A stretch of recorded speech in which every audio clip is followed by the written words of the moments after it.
monde aime le cinéma. Un critique de cinéma, c'est quelqu'un qui va voir des films. Et vous levez votre cul parfois? Non, c'est un confort fabuleux le cinéma. C'est bien, ma tête le bien. Bienvenue dans AVC, le podcast tellement vénère en matière de cinéma qui va vous faire avoir un accident vasculaire cinématographique. C'est Victor qui vous parle, on va faire une émission spéciale aujourd'hui, une émission thématique, ça faisait un petit moment qu'on n'en avait pas sorti. Et le thème aujourd'hui c'est c'est le rap. Voilà, on va faire une émission sur le rap, sur cinéma et rap, sur les films qui parlent de rap, sur le rap dans les films, sur les albums qui sont des films et qui sont aussi du rap. Enfin voilà, bon, plein de choses intéressantes. On a un corpus de 5 œuvres, on va dire, puisque c'est pas que des films, il y a aussi une série. Voilà. C'était Gaston qui avait voulu initier le projet. Gaston, d'ailleurs, comment ça va ce soir ?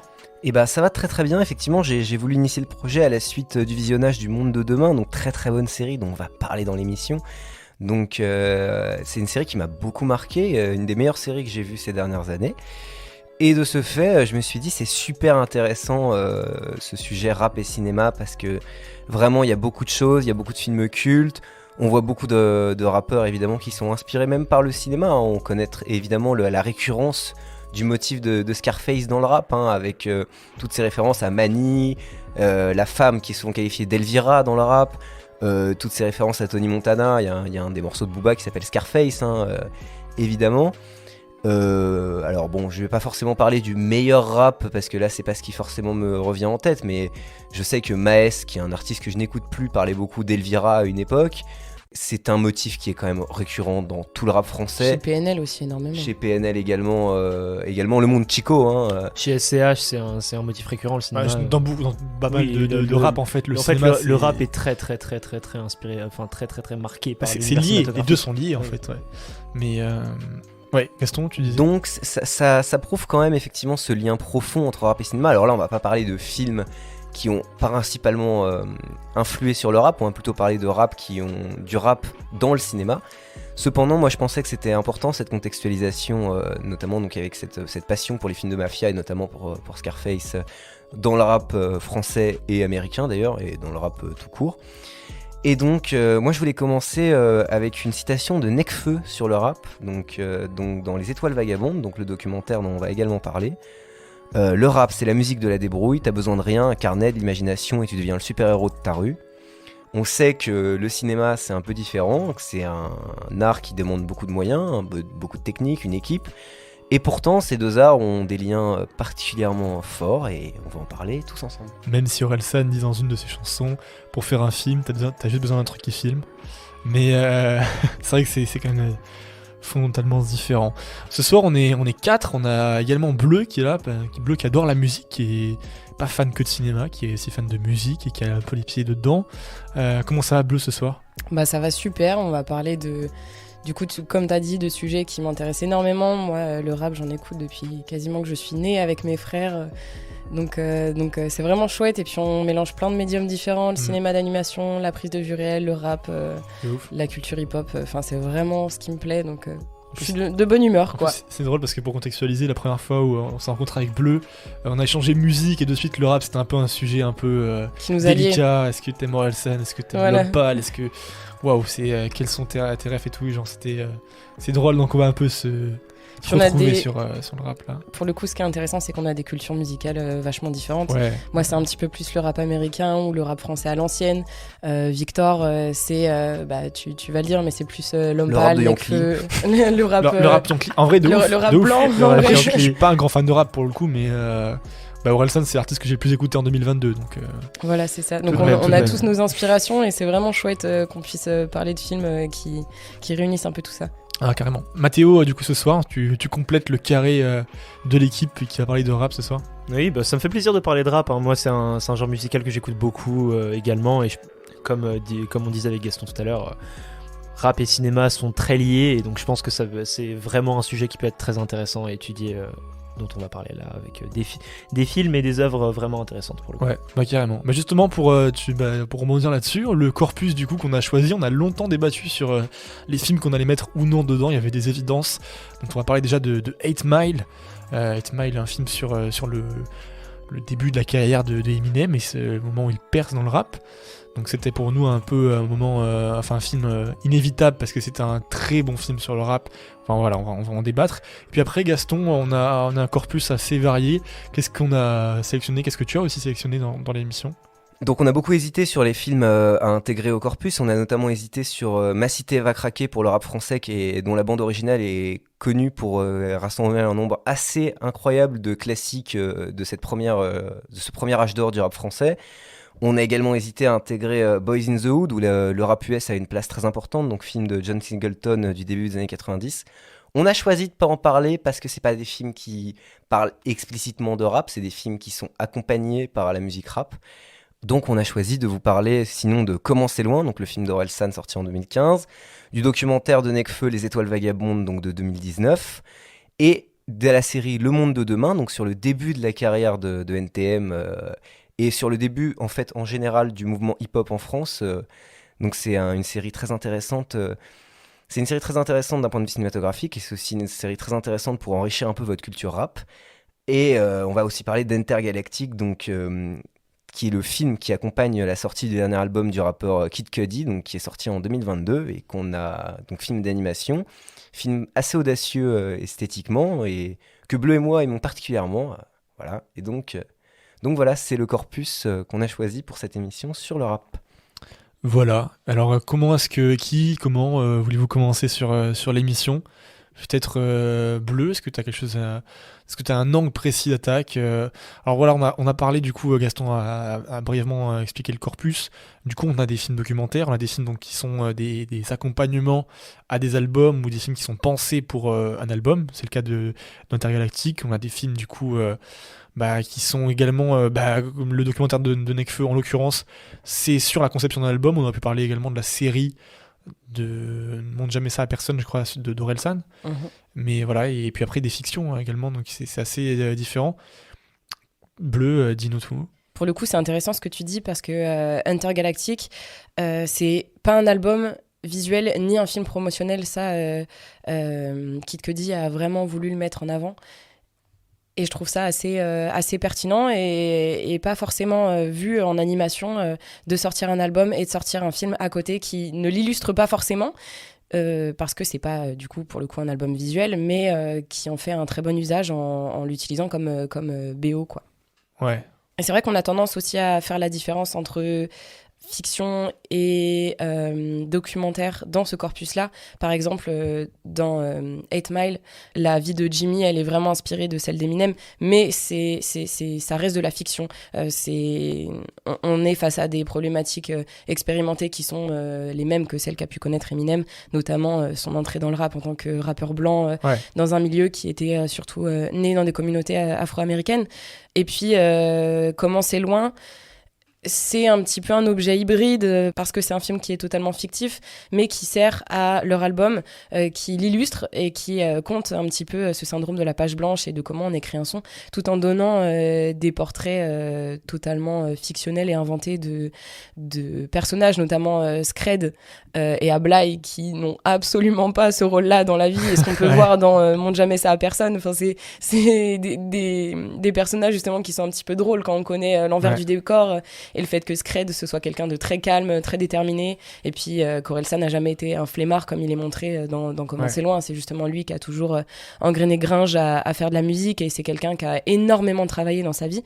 Et puis le dernier, donc Le monde de demain, cette série, c'est plutôt une reconstitution documentaire, je dirais. Je sais pas si vous êtes vraiment d'accord avec ça, mais c'est une fiction qui est basée sur des faits réels, des faits historiques, et qui pour le coup s'impose comme étant une référence documentaire super importante quoi, de l'époque. Ouais, bah justement, je pense que ce serait cool qu'on commence par ça, par le fait que tous ces films en fait parlent vraiment de la culture hip-hop et puis de personnes qui aspirent à faire du rap, à part l'Intergalactic notamment et bon, le film de Nekfeu, mais même le film de Nekfeu, c'est quand même un film qui est sur la recherche, la réflexion de la construction d'un album de rap. Oui, mais c'est aussi sur une idéologie très particulière qui est celle de Nekfeu, pour le coup. Bien sûr. Pour le coup, c'est là-dessus, on peut le détacher un peu du côté documentaire. C'est un documentaire pas sur le rap, mais sur le rap de Nekfeu. Bien sûr. Donc je bien pense sûr. que là, c'est une grosse différence qu'on peut mettre Ah ouais, avec bien sûr, les bien sûr. autres, Mais sur l'élaboration et la recherche aussi de création et d'une patte perso dans le rap et tout, c'est important parce que, alors voilà, c'est l'œuvre la plus récente,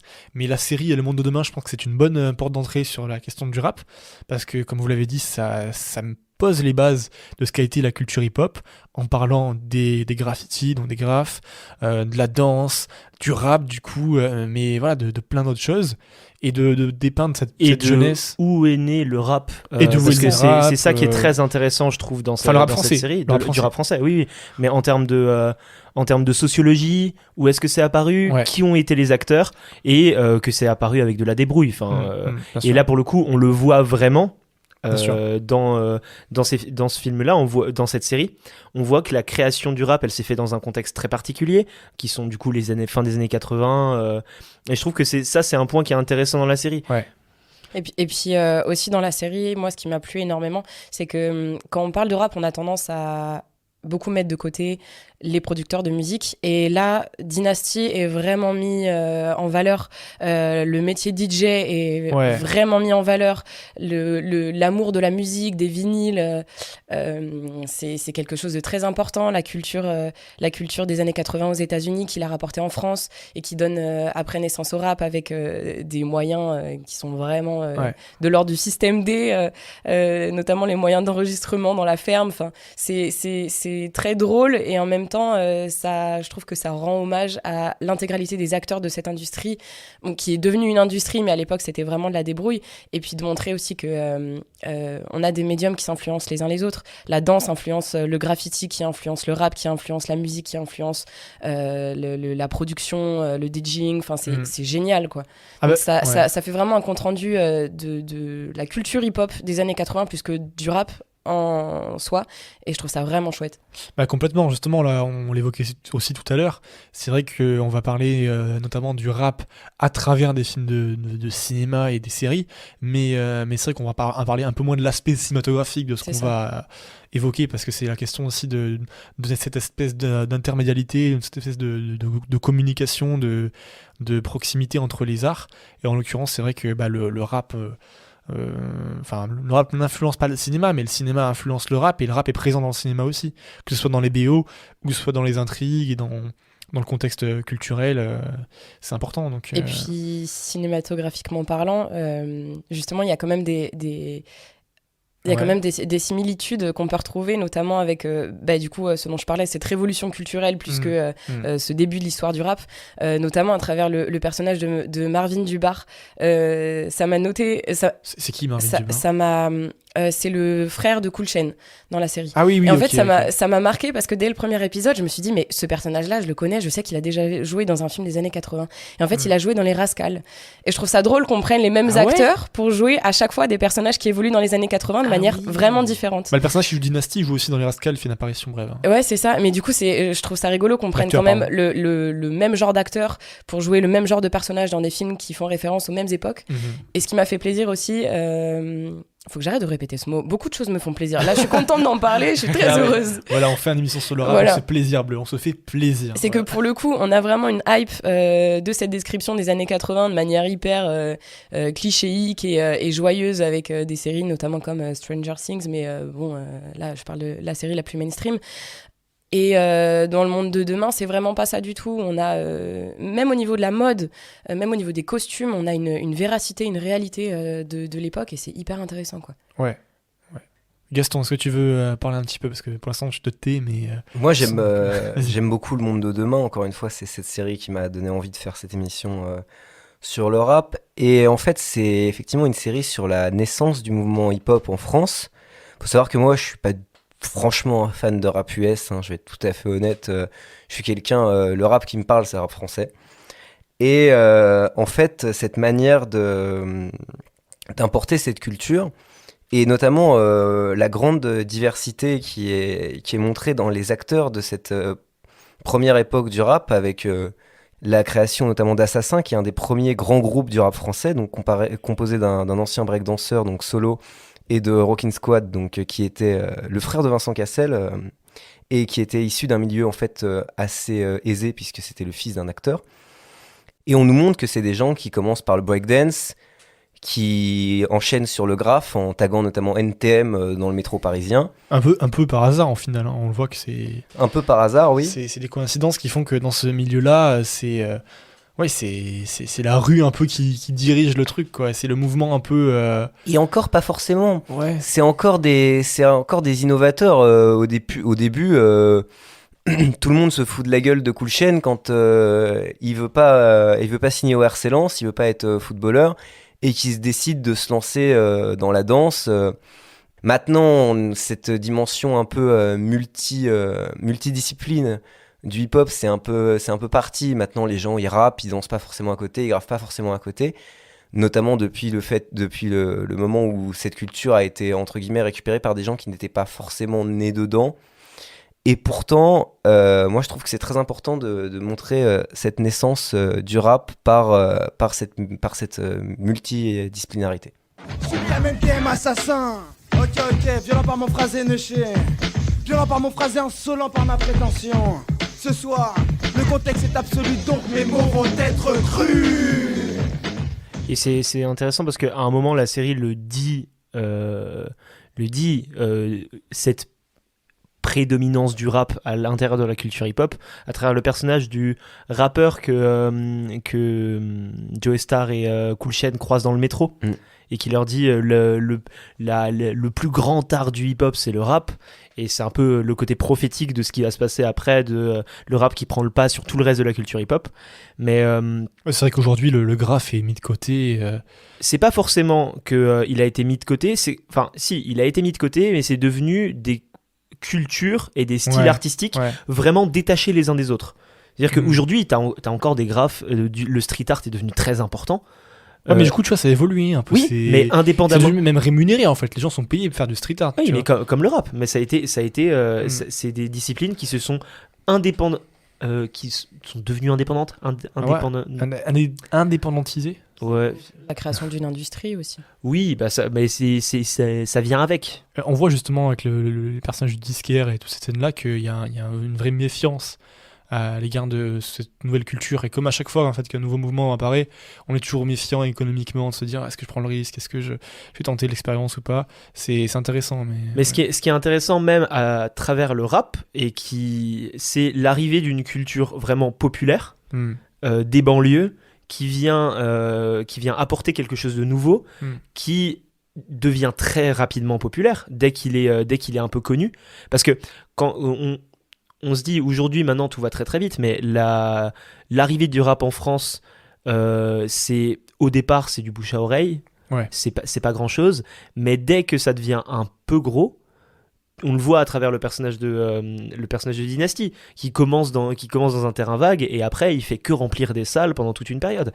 Et ce que je trouve très intéressant, et qui est pour le coup intéressant en termes d'histoire, c'est la trajectoire des personnages. La série, à la fois, elle est très optimiste, avec l'espoir de regarder ces personnes, elles ont réussi à faire du rap à partir de rien, à devenir connues à partir de rien, mais en même temps t'as aussi les gueules cassées de cette histoire à travers la trajectoire de Dynasty, et donc je trouve que ça c'est intéressant. Et du coup moi je trouve que ça c'est un truc en termes de galère. On peut rapprocher la série sur la manière dont elle raconte de 8 Mile. Justement, on peut voir un petit peu maintenant aussi basculer. On a vu le côté français, le côté création du hip-hop. Aux États-Unis, il y a aussi ça, mais c'est pas la même chose qui est montrée dans 8 Mile, parce qu'on montre pas la création du hip-hop, on montre plutôt l'appropriation, en tout cas le début du rap blanc en fait aux États-Unis, à l'époque où c'est vraiment une culture très. Pour le coup, ouais. Je veux pas t'interrompre, je suis désolé, mais plusieurs fois il y a une référence explicite au premier rappeur blanc américain, c'est Vanilla Ice. Oui. Et Vanilla Ice, c'est complètement en fait une récupération commerciale du rap. C'est-à-dire que Vanilla Ice, c'est une blague dans le milieu du rap US. C'est-à-dire que c'est un mec qui a fait un succès en faisant du rap pour gamins ou pour ados, qui a complètement. Alors, moi, je fais mienne la phrase d'Akhenaton qui disait en France, on a un malentendu, on a l'impression que le rap est forcément conscient, alors que c'est à l'origine une musique de club. Et ça, c'est très très vrai.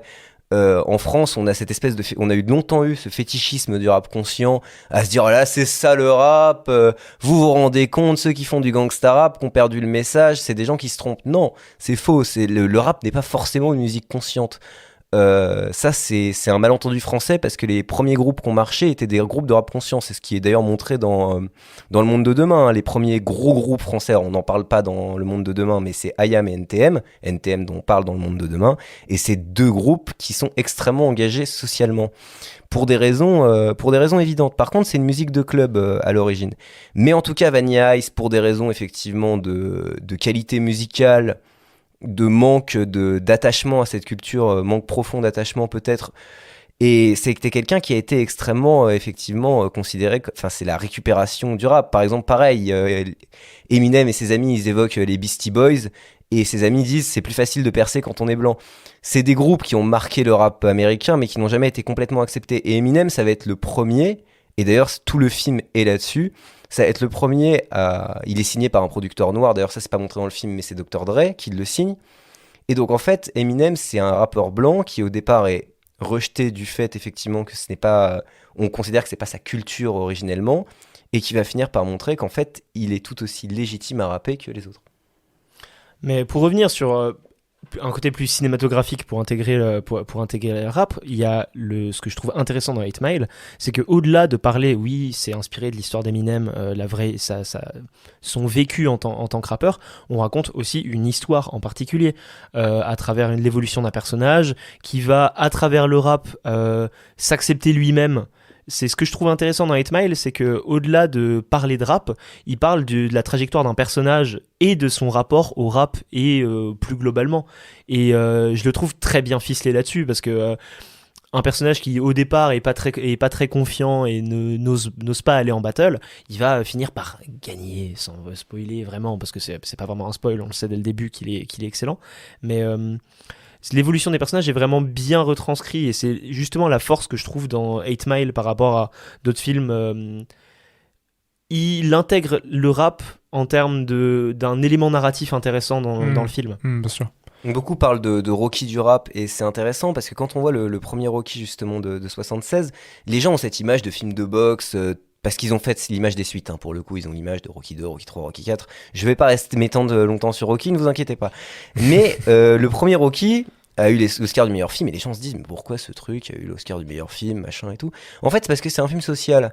Le premier Rocky, c'est un boxeur entre guillemets raté qui bosse dans une usine de viande, qui est issu d'un milieu très très populaire à Philadelphie et qui va finir par se transcender pour affronter le champion du monde parce qu'on lui a offert une chance de le défier. C'est le one shot.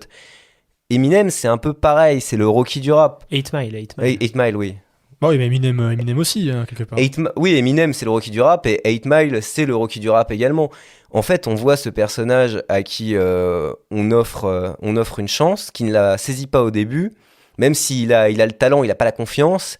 Et en fait, tout au long du film, il va, en étant confronté à sa réalité, en étant confronté à la dureté du monde, notamment les scènes à l'usine qui sont très intéressantes parce qu'elles sont extrêmement naturalistes, qui est assez rare au cinéma américain.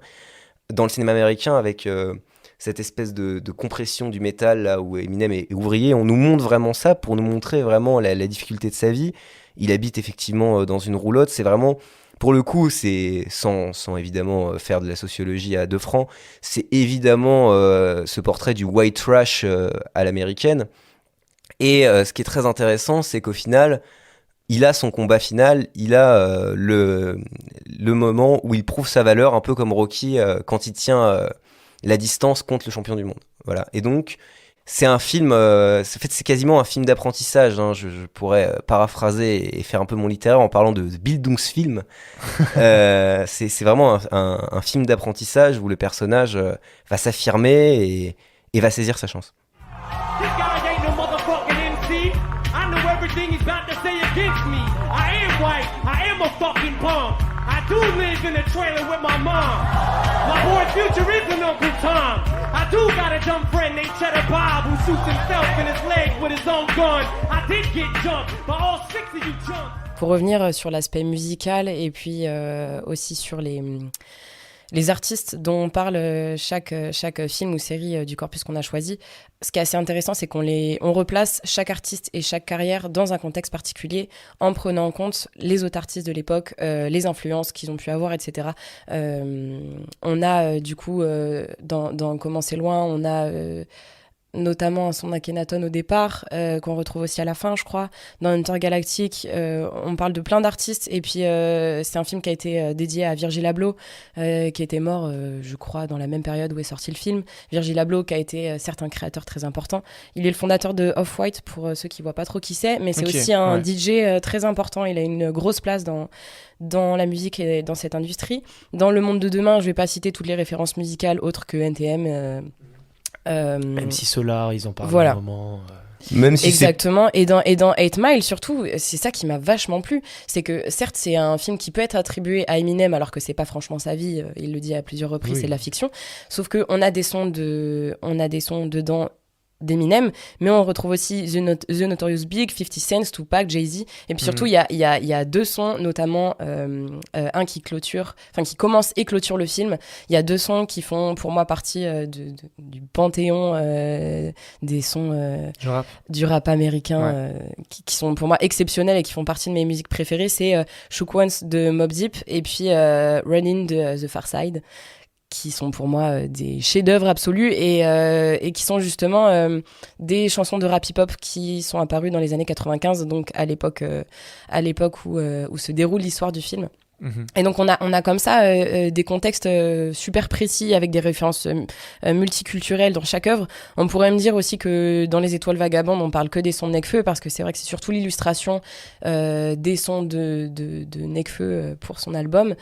En fait, dans son entourage et dans ses collaborations, on voit aussi voilà, le travail de Dooms, d'Alpha, que j'adore, de Damso, que j'adore aussi.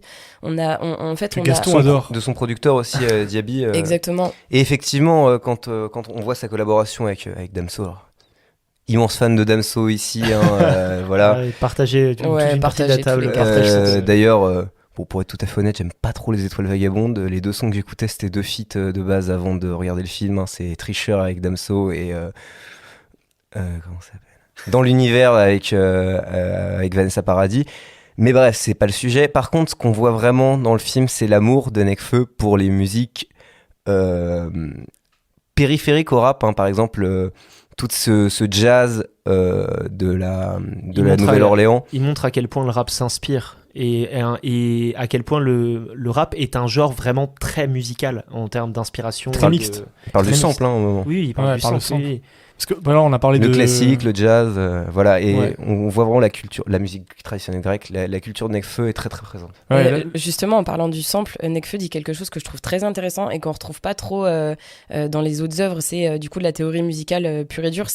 Il dit le sample, c'est l'art du détournement. Certains prennent ça pour du pillage, mais c'est de la création pure, un monstre de Frankenstein composé d'un patchwork de sons découpés. Mais quand tu deviens connu, les histoires de droits d'auteur liées au sample, ça complique tout. Ouais, carrément. Là, on a parlé tout à l'heure plutôt des origines du rap et de tout ce qui va être lié à ces contextes sociaux et à ce développement du rap. Mais en soi, là, si on se penche davantage sur Les Étoiles Vagabondes ou sur Intergalactique, c'est intéressant parce que c'est des films qui, à la fois, alors pour Les Étoiles Vagabondes, montrent le process de création. Tu parles des samples, tu parles de plein de choses, les inspirations musicales. À la fois, également, Intergalactique, on va voir un album qui va être illustré par un film, ou plutôt un film qui va illustrer un album. Je sais pas comment est-ce qu'on peut le voir dans les 2 sens. C'est pas vraiment l'illustration. C'est 2 œuvres qui fonctionnent ensemble, mais qui sont aussi indépendantes. Elles sont très indépendantes, Parce que pour tout avouer, moi, j'écoutais très peu de Kid Cudi. Et j'ai bien aimé le film, sans vraiment... Aimer la BO ?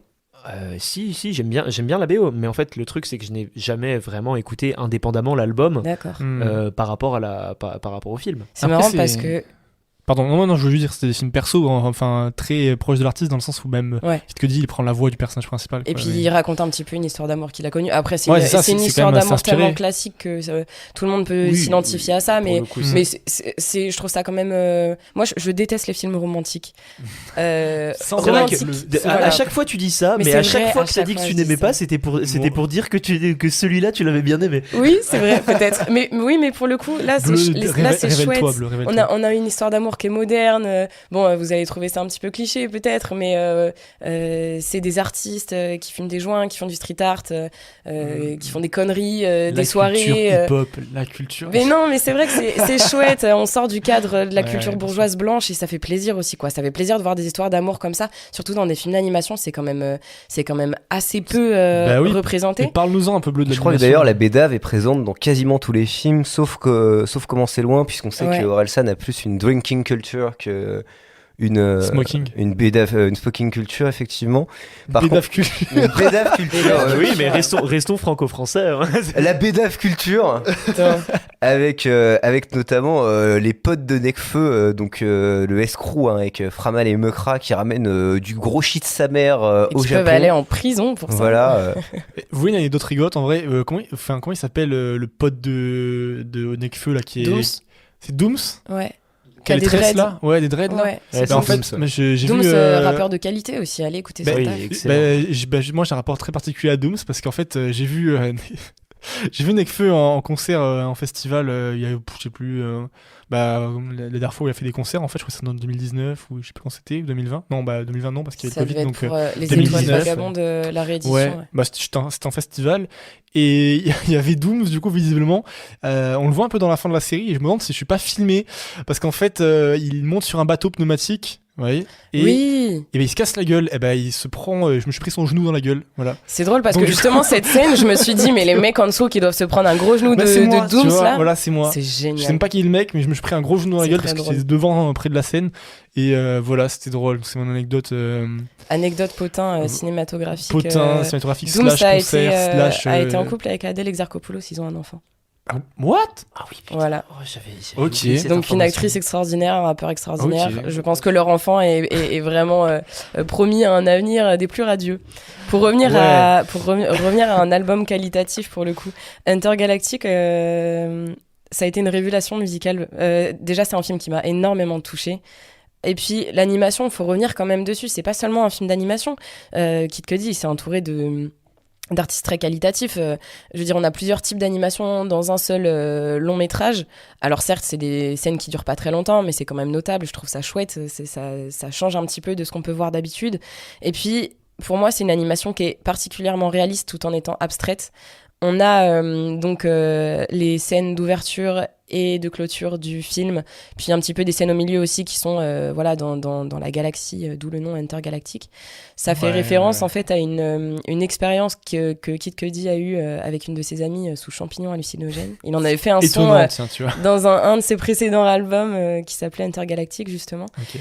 Sauf que cette animation-là, elle contient des détails qui sont particulièrement réalistes. Je pense à des petits mouvements d'yeux, de sourcils, d'expressions faciales qu'on trouve jamais en fait. Même un détail, alors je vais vous en donner un concret. À un moment, il y a, je crois que c'est Jimmy qui est... Ah non, c'est pas Jimmy, c'est... Jimmy qui est joué par Timothée Chalamet. Oui, c'est ça, ouais, doublé par Timothée Chalamet. Ouais, Mathéo qui fait une grosse tête de surprise, mais je savais pas non plus. C'est pas Jimmy, c'est... Timothée Chalamet, c'est Jimmy, je crois. Oui, alors Timothée Chalamet, c'est Jimmy, mais il y a l'autre de ses potes. Okay. Quand Kai est sur son scout et qu'ils sont tous les trois avec Jimmy et du coup... Enfin, les potes du personnage principal. Jabari, dans un parc, il se balance sur son scout. Je sais que c'est un détail tout simple, mais c'est ce qu'on voit jamais dans l'animation. Ou alors quand même Mido et Jabari, donc le couple du film, se baladent dans la rue, on les voit un moment se tromper de chemin. Ça n'arrive jamais dans le cinéma d'animation, même dans le cinéma de prise de vue réelle, qu'on se trompe de chemin comme ça. Je veux dire, c'est des petits détails qui ont l'air inoffensifs et inimportants, mais en fait qui ont leur importance. Qui crée une vraie... dans un film d'animation, qui crée une histoire qui s'ancre vraiment dans le réel et qui apporte quelque chose d'innovant en termes de cinéma. Et c'est pour ça que je trouve qu'Intergalactic est intéressant pour parler du rap au cinéma, parce que c'est un vrai film, quoi. Parce que moi, c'est un peu la critique que je peux faire à Les Étoiles Vagabondes, qui est un film documentaire, mais pas vraiment un film, parce qu'en même temps pas vraiment un documentaire parce que il reste dans le mythe. Hybride, hein, tu vois. C'est un peu hybride, mais du coup je trouve que cinématographiquement parlant, il apporte pas énormément. Non. Parce que tu ne regardes pas Nos Étoiles Vagabondes en dehors de si t'es un énorme fan de Nekfeu. Mais à la différence, c'est qu'il est sorti au cinéma, tu vois. Il y a des très beaux Il plans. est pas quand sorti même. au cinéma. Ah si, il est Mais sorti, parce que c'est c'est Nekfeu. séance unique au ciné. Ah oui, Ouais, séance ouais. unique, je me souviens. Mm. Non, parce que moi, je l'avais regardé à sa sortie sur Netflix, Mm. qui a d'ailleurs succès énorme à l'époque parce que les serveurs Netflix n'avaient pas tenu. Ah ouais. Ah oui, il y avait tellement Ok, de personnes putain. qui voulaient le voir. Moi, j'ai dû le regarder 2 heures après sa sortie parce que ça marchait pas sinon. Tous les éléments composant l'univers, les galaxies, les amas de poussière, les astres, s'éloignent les uns des autres, inexorablement. Un peu comme nous. Et quand 2 étoiles sont trop proches, et que l'une d'entre elles explose, il arrive qu'elle condamne l'autre étoile à errer sans trajectoire dans l'univers. On les appelle les étoiles vagabondes. Pour le coup, dans les étoiles vagabondes, c'est un petit peu compliqué de savoir ce qui est mis en scène ou pas. Par exemple, quand on y fait un petit peu attention, les gens sont toujours d'accord pour être filmés, notamment dans les scènes au Japon, alors que c'est des plans où du coup Ken arrive après que ces gens soient filmés, il arrive pour les rencontrer normalement. Donc tu sens qu'il y a une mise en scène derrière tout ça qui est constante et que ça veut se faire passer pour un documentaire. Donc j'ai un peu du mal à comprendre la démarche initiale. C'est vraiment entre fiction et documentaire, et puis parfois on casse le 4e mur, on a la voix off de Nekfeu, on a un dispositif où on a des quasi-entretiens, notamment dans sa voiture. Enfin, Ah mais c'est intéressant je trouve du coup. C'est quand même un beau ouais. délire égocentrique, on va pas non plus se mentir. hein. et ben c'est exactement ce que j'allais dire, ouais. En vrai, oui et non, il y a tu vois, un je sais peu- pas, il y a mais- quand même un petit peu de condescendance. On voit que Nekfeu, il est plus au début de sa carrière, quoi. Il a vraiment confiance en lui. Il y a, vous savez, la scène au début dans le studio, là, quand bah, justement c'est l'illustration de son premier son, dans le studio, tout le monde est persuadé que Nekfeu est le roi est bourré de talent. Bon, c'est vrai qu'il est bourré de talent, mais personne ne doute et n'ose émettre un doute sur son travail. Il y a que ses potes, après, ses potes proches, Dooms, c'est un etc., qui sont là depuis le départ. C'est un peu le truc Qui, que je trouve gênant Ouais. dans nos étoiles vagabondes, qu'il n'y a pas trop dans les autres. C'est-à-dire que dans 8 Mile, qui est un film qui illustre un peu le début de la carrière d'Eminem, il y a pas trop ça. Il se fait Même, humilier, ouais. Il se fait humilier plein de fois, même son freestyle final est en soi une utilisation de la victoire, mais une victoire dans laquelle il s'humilie lui-même. Dans Comment c'est loin, il y a le même... C'est constant. C'est constant, c'est une C'est le histoire, ressort comique. mais c'est un ressort comique. Et du coup, je pense que c'est intéressant d'en parler, parce que même si moi je trouve que c'est pas un film exceptionnel, Bien sûr. c'est quand même un film intéressant dans son approche qu'il a des personnages, dans son approche qu'il a des personnes qui ont fait le film, du coup, qui sont Orelsan et Gringe, qui du coup ont leurs personnages qui sont créés pour la scène. On connaît le personnage de Orelsan le branleur, alors qu'il ne l'est pas du tout, qu'il utilise à la fois dans ses sons, dans une grosse partie de ses sons jusqu'à récemment, et dans son image médiatique, mais Dans sa persona, ouais. ouais, je trouve ça intéressant qu'il y ait une vraie dichotomie scénarisée là-dessus. Comment c'est loin, en plus c'est extrêmement naturaliste, mais comme a toujours été le rap d'Orelsan d'ailleurs, c'est pour ça que c'est aussi très intéressant. Bien sûr que c'est fictionnel, hein, c'est une fiction, c'est pas eux, mais en même temps, quand moi il y a un son que j'aime beaucoup d'Orelsan qui est sur La fête est finie, qui est dans Ma vie non traîne, qui est une espèce de déclaration d'amour à Caen. Et puis au fait de traîner aussi avec ses potes, une bouteille à la main et Tout à sans fait. savoir quoi faire quoi.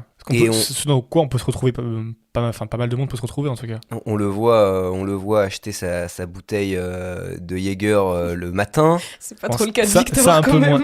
Non, c'est un peu moins, mais le truc de Jäger, mais non, Ouais. mais en vrai, si, être traîné dans sa ville avec ses potes, quand tu sors, bah là, lui, il est un peu plus âgé, parce qu'il a 28 ans, 27 ans quand quand il joue le personnage, en tout cas, c'est même plus, je crois qu'il a 30 ans, mais en vrai, si, un peu gamin au lycée, à traîner dans la ville et tout avec ses potes, c'est un truc que je pense que tout le monde a plus ou moins vécu, tu vois.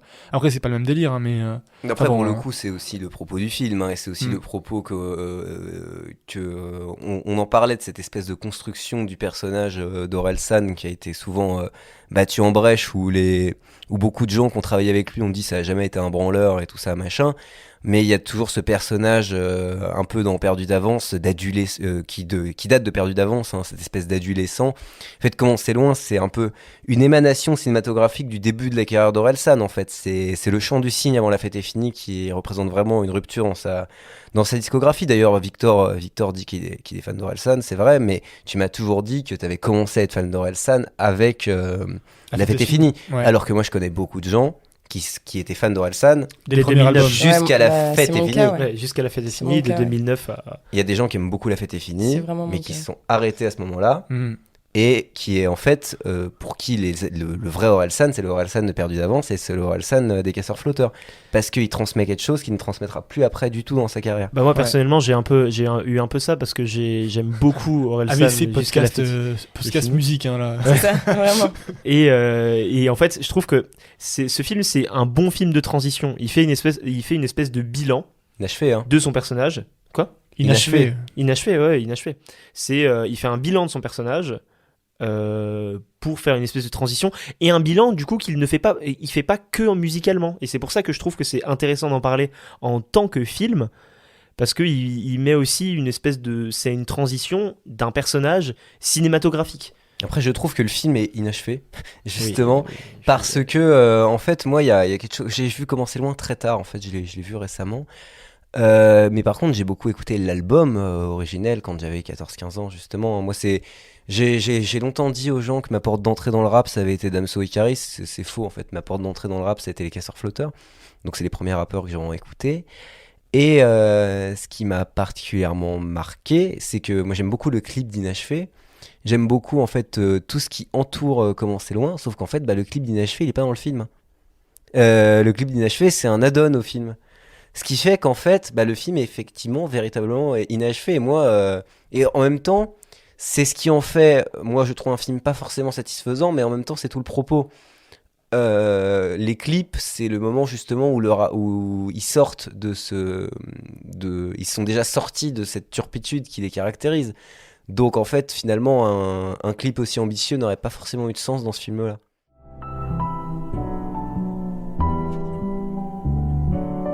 Je finis pas mes phrases, je connais pas les points. Je commence après-demain, je contrôle pas le destin. Rien n'est assez bien, je finis jamais rien. Manquerait la moitié des traits si je devais te faire un dessin. En hommage à toutes les opportunités gâchées, à nos histoires mortes avant d'avoir démarré. Puis on parlait de carrière. Là, tu me disais que ça évoquait plus le début de la carrière des Casseurs Flotteurs. Bon, je les mets ensemble, même si Orelsan et Gringe ont vraiment eu des carrières différentes. Dans Les Étoiles Vagabondes, on sent que c'est surtout le climax un petit peu de la carrière de Nekfeu. On voit qu'il est passé d'une culture très, très pauvre, prolétaire, à une culture, je dirais pas bourgeoise. Il a pas changé de culture, mais par contre, ses moyens ont augmenté. Et c'est ce dont on parlait tout à l'heure avec humour en évoquant son bilan carbone. Mais je veux dire...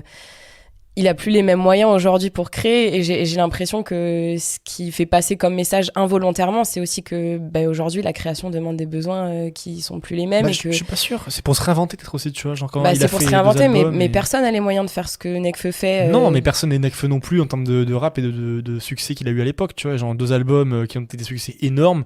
Le mec se réinvente, a du pognon et va au Japon parce qu'il est fan du Japon, tu vois. De la même manière que Orelsan, il a fait son truc au Mexique. C'est pas une critique, je dis juste que son art a évolué, sa capacité créative a évolué, même quand tu vois les personnes de qui il s'entoure. Et ça, pour le coup, c'est vraiment un gros point positif du film, c'est que c'est une éloge au rap, mais et à l'intégralité des acteurs de l'industrie du rap. Bien sûr. Je veux dire, les producteurs de musique, ils sont essentiels dans l'art de Nekfeu, et tu le vois, alors que dans Commencer loin, t'as l'impression que la prod, c'est Orelsan et Gringe qui la font, et qu'après, on a Scred qui repasse derrière, mais voilà, quoi. Et c'est ça qui est cool aussi dans Commencer loin, c'est que le film, il est... Alors, vous l'avez dit, hein, il est inspiré de... Enfin, il est fictionnel, mais il est aussi inspiré quand même de ce qu'a vécu Orelsan, genre le truc de... Enfin, c'est un réceptionniste, tu vois. Orelsan, c'est connu pour être le mec qui a été réceptionniste de nuit pendant un moment dans un hôtel et qui a fait du rap à côté, même la nuit, avec Gringe et tout. Donc c'est des trucs qui sont vachement inspirés. Et il y a vraiment ce rapport qui ne s'arrête pas au rap, qu'on peut vraiment retranscrire dans le cinéma, de deux mecs qui cherchent à faire un truc, qui arrivent pas, qui sont au bout de leur vie, quoi, qui sont à 2 doigts d'arrêter, de laisser tomber tout ce qu'ils ont entrepris et qu'ils ont un peu d'ailleurs laissé traîner. Et puis avec cette deadline de... Gringe et Ablaye qui leur disent maintenant faut faire ça maintenant, sinon c'est fini. Ça change tout et les mecs reprennent leur vie en main. Il y a le morceau Si Facile dans le film qui est absolument magnifique, je trouve, qui est vraiment témoin de ça. C'est que il faut sortir un peu de sa zone de confort, faut refaire un peu tout à zéro, et c'est ce que le film montre. Et le film aussi est cette preuve-là, parce que Orelsan s'est s'est réinventé en faisant un film aussi, parce qu'il avait fait comment ça s'appelle, la série. Bloqué. Bloqué, il a fait Bloqué, mais voilà, il se réinvente en faisant un film, et après il fait un autre album différent. Et voilà, Orelsan, moi ce que j'aime bien aussi, c'est ce qu'il se réinvente, et c'est le propre d'être d'un artiste et d'un Parce qu'il est cinéaste aussi. dans tu vois. l'entourage de Kian Kojandi, de C'est ça, Navo, c'est ça. enfin de Bruno C'est Muschio. ça. Enfin, Bah, c'est ça, de Jonathan Cohen aussi. oui, c'est Cohen. ça. Enfin, Jonathan Cohen a Ouais. été rameuté par Kian Kojandi et Navo. Ouais, mais- c'est ça, voilà. Donc, Si je peux juste terminer sur Intergalactique. ouais, Après, je te laisse parfait, la je voulais parole, revenir aussi Gaston. dessus. C'est ça, je rapidement. trouve qu'on en a pas assez parlé parce que c'est vraiment une œuvre qui a un réel potentiel, je trouve, et qui a été... Enfin, moi, je n'ai pas vu d'autres œuvres qui ont été utilisées comme ça, surtout dans le milieu de la musique et du rap et du cinéma d'animation. Enfin, ça mélange plein de choses, des cultures super diversifiées. En fait, à la base, Intergalactique, c'était un projet de série. Ça devait être une série, je crois, en 6 épisodes de 1 heure, je dirais, je sais pas vraiment. Et le problème du film, c'est que on sent que c'était un projet de série quand même à la base qui a été avorté, parce qu'on a plein d'éléments qui sont pas assez développés. Par exemple, la vie de photographe de Meadow. C'est en 6 parties d'ailleurs, le film, il est divisé en 6 parties. Hein, C'est donc, ça. On sent Et puis 6 épisodes. quoi. la partie sombre de Jabari aussi, et puis même le développement des personnages autour qui semblent finalement exister qu'à travers Meadow et Jabari, ce qui est un petit peu dommage. Enfin, je pense que le potentiel de série était vraiment là. Je sais pas s'ils en feront un 2. Je pense pas. Je pense pas. Je pense pas. Ça me paraît très très très peu probable, mais c'est vraiment un film qui vaut le coup, quoi. Il est extraordinaire. Ce qui est intéressant aussi, c'est que un film, généralement, c'est tourné en 25-30 images par seconde, ça dépend les cadences, mais 25, c'est un peu le minimum, normalement, pour une pellicule. Et là, ce qui est impressionnant dans ce film d'animation, c'est qu'on est vraiment en dessous. On a, alors je sais pas combien on est, je sais pas si on est à 20 ou à 15 images par seconde. C'est vrai qu'il Ouais. Il y a un manque de fluidité qui est intéressant parce que du coup, il y a un truc un peu saccadé qui se ressent vachement, qui est intéressant dans les périodes où les personnages sont sous influence de drogue, et aussi dans le ressenti, et même la monstration de tout ce qui va être sexuel, ou de toutes les tensions qui vont se développer entre les personnages. C'est intéressant parce que du coup, on a cet univers qui est à moitié réel, à moitié fictif et imaginaire de cet intergalactique, ce truc un peu spatial, un peu unique, un peu spécial. C'est vrai que la fluidité, enfin le manque de fluidité dont tu parles, il est quand même très paradoxal parce que le Ouais, monde entier ouais. est fluide en fait. Et c'est Et très que, perturbant et que d'ailleurs. tu hein. passes C'est rare. du rêve à la fiction et du retour à la fiction au Ouais, rêve, complètement. et tu sais plus vraiment où tu te situes, et c'est complètement. ça qui est chouette. Et en même temps, c'est une grande métaphore de l'amour aussi, pour revenir à quelque chose d'un petit peu romantique et cuculapraline, mon Dieu, ma phobie. Et pourtant, t'en C'est parles que- beaucoup, Bleu. Hein. Mais je sais. Mathéo a raison. Ce film me donne envie d'aimer. Mais c'est vrai, honnêtement, là c'est sorti tout seul parce qu'il est tard, mais ce film donne vraiment envie d'aimer. C'est un éloge de l'amour et de la musique et de la culture. De la culture un petit peu hip-hop moderne, quoi. De cette espèce d'état transcendantal où tu sais plus vraiment où t'es.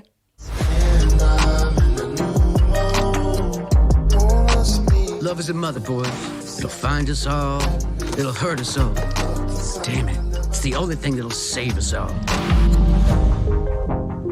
So much more do you know.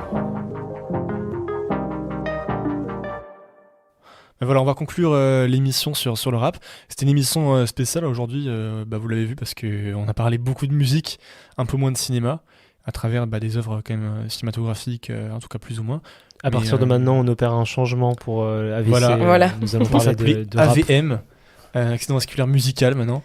La prochaine fois, on évoquera le jazz. Le jazz. Soyez prêts. Le Ah, jazz, ce serait génial. On va faire La La Land 3 fois sur le jazz, et on va faire Whiplash aussi. On va parler que de Damien Chazelle. Mais honnêtement, j'instaure ça. ce serait chouette aussi d'entendre des propositions des auditeurs. Honnêtement, si ça Ouais, vous plaît, ce carrément. format-là, si vous avez envie qu'on parle plus de musique ou de danse, ou je sais pas, on peut faire aussi des. Ouais, on peut des mêler émissions les thématiques. arts. On peut parler N'hésitez pas à nous On en peut faire proposer. AVP, accident vasculaire politique, on s'aimera beaucoup également. Ça Ça, on va- pourrait voilà. être marrant. Là, ça. on va se taper dessus. quoi. Là, on va se taper dessus beaucoup pour le parler. coup, je pense. Mais non, c'est intéressant. En vrai, voilà, c'était une émission un peu spéciale. Donc, si ça vous a plu, n'hésitez pas à nous le dire vraiment par message ou en répondant à nos stories Insta.